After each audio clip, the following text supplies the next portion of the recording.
mula sa COSMA at unang petitioner ng impeachment group.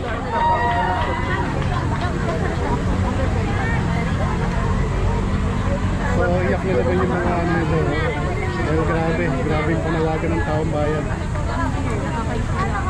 Talagang Memphis. Sa mga senador sa loob ng opisinang yan, pakinggan ninyo ang mensahe mula sa koalisyon ng Organisadong Samahan ng Maralitang Tagalunsod. Yes. Magandang araw sa inyong lahat. Kami po ay nagtipon ngayong araw na ito kasama ang iba't ibang sektor at mga simpleng Pilipino upang ipahayag ang isang mariing paninindigan. Panagutin si Vice Presidente Sara Duterte. Isulong ang kanyang impeachment sa harap ng lumalalang krisis sa ekonomiya at pagwawaldas sa pondo ng bayan, habang milyong-milyong Pilipino ang nagtitiis sa taas ng mga bilihin, kulang sa serbisyo at mababang sahod. Si Sara Duterte ay namuno sa paggasta ng daang milyong piso para sa confidential funds. Grabe naman. Sa kabila ng kawalan ng sapat na paliwanag at malinaw na layunin, hindi ito simpleng usapin ng pamumulitika. Ito ay usapin ng katiwalian, pagkaabuso sa kapangyarihan, kawalan ng pananagutan sa harap ng mamamayang naghihirap. Ang tanggapan ng pangalawang pangulo ay hindi dapat maging taguan ng lihim, luho at kapangyarihang hindi sinusuri. Sa isang demokrasya, walang sinuman ang dapat ilagay na hindi pananagutin, lalo na kung ang pinapamahalang pondo ay galing sa pawis at buwis ng taong bayan. Kaya ngayong Hunyo 9, sa gitna ng pagtitipon na ito, kami ang COSMAT ay mariin naming isinusulong ang panawagan, impeachment kay Sara Duterte. Ngayon na! Hindi ito laban ng partido, hindi ito laban ng isang sektor. Ito ay laban ng taong bayan para sa isang gobyernong tapat, bukas at tunay na naglilingkod. Panagutin ang dapat panagutin. Manindigan tayo para sa katotohanan, para sa bayan, para sa kinabukasan. Maraming salamat at mabuhay ang sambayanang Pilipino. Sara Duterte! Sara Duterte! Sara Duterte! Salamat po at magandang umaga sa ating laban. Tuloy ang laban! Ngayon ay ibinibigay namin sa inyo si kasamang Loren Pumasok sa atin ng pizza. mula sa Partido Manggagawa at Dakila. Peace lang tayo, peace. Walang madaanan din. Mga palalan, doon may mga tao nasa bandang unahan ng tao. Nasa bandang grabe. Pakinggan natin yung sinisigaw ng taong bayan. Hindi yung Sara Duterte! Sara Duterte! Sara Duterte! Litisin!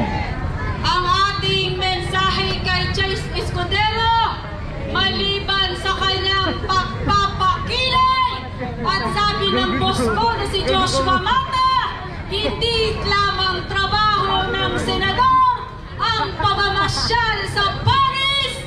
Kaya ang ating panawagan kay Chase Escudero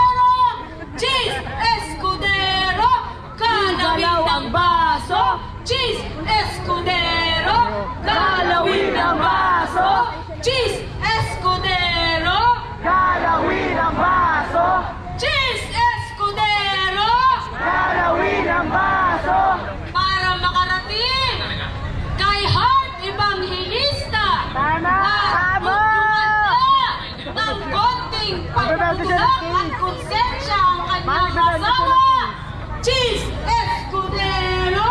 Galawin ang baso! Chief Escudero! Galawin ang baso! At ang panawagan ng mamamayang galit at nagtitimpi na naniniwala, we are the fourth ring, Sara Duterte! Linisin! Linisin! Sara Duterte! Linisin! Linisin! Sara Duterte! Linisin! Linisin! Litisin! Litisin! Sara Duterte! Sara Duterte! Litisin! Litisin! Sara Duterte! Sara Duterte! Linisin! Linisin! Ayan, thank you so much. Napanggan niyo yung Sara Duterte! Litisin! Litisin! Sara Duterte! Litisin! Litisin! Ganun pala ang tono. At ibibigay ko na po sa inyo si kasamang Lawrence, nagkaroon ng konting problema sa tech. At katulad ng dati, multitasker ako. Ako ulit ang gagawa ng panibagong diskarte.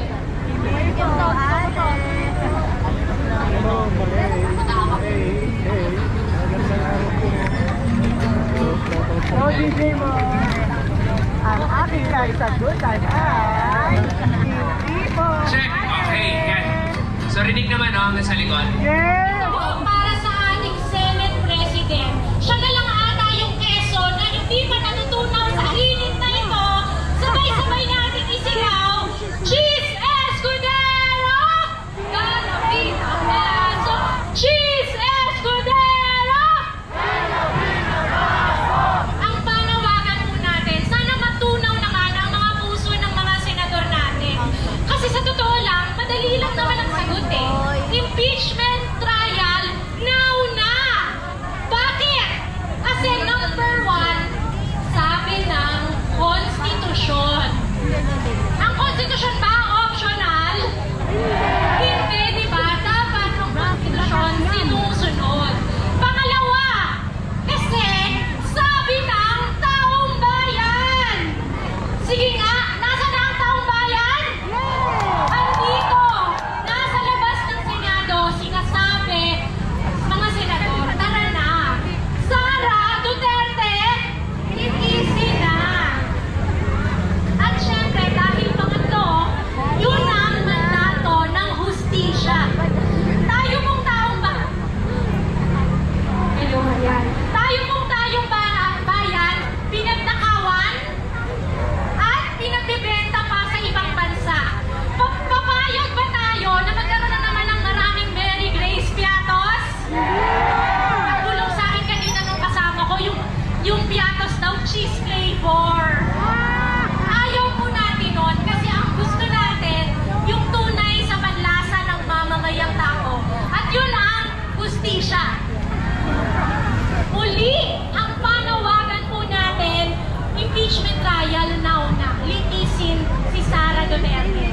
Meron din po tayong special message na isa pang classmate na si Cheese. Mimisahe po tayo kay Senator Sis Tolentino.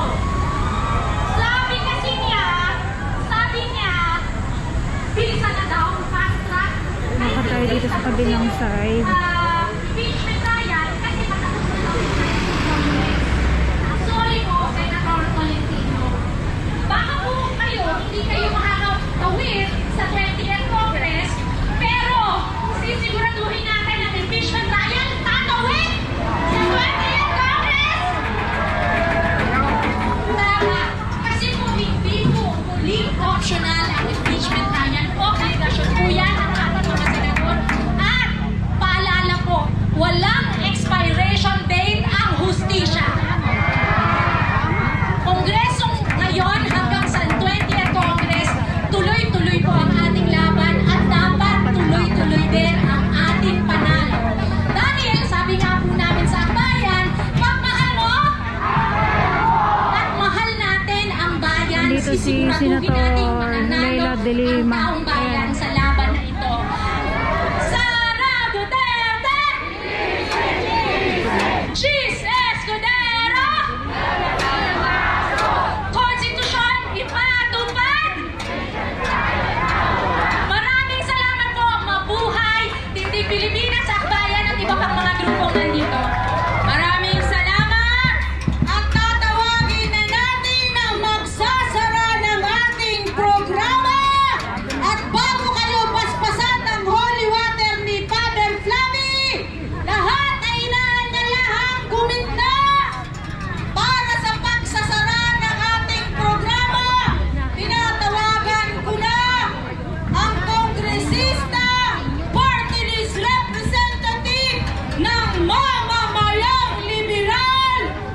Isa sa simbolismo ng mga kababaihang matapang, hindi pasisiil, higit sa lahat sa araw na ito, malaya kasama Laila de Lima.